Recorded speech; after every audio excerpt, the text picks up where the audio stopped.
రాంపురం పాకాల ఎడ్పై high level bridge నిర్మించాలని చెప్పి కొన్ని దశాబ్దాలుగా ఈ ప్రాంత ప్రజానీకం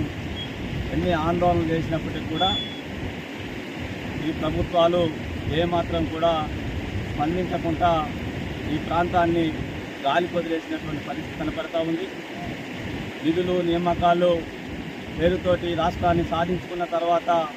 మన కళ నెరవేరుద్దని ఈ ప్రాంత ప్రజలు ఎంతో ఆతృతగా ఎదురు చూసినప్పటికీ కూడా కలగానే మిగిలిపోయింది తప్ప ఈ ప్రాంతానికి ఈ ప్రాంత ప్రజానీకానికి రహదారు సౌకర్యాన్ని మాత్రం నోచుకున్నటువంటి పరిస్థితులుగా శిలాఫలకం వేసి దాన్ని తూతూ మంత్రంగా ఈ ప్రాంత ప్రజల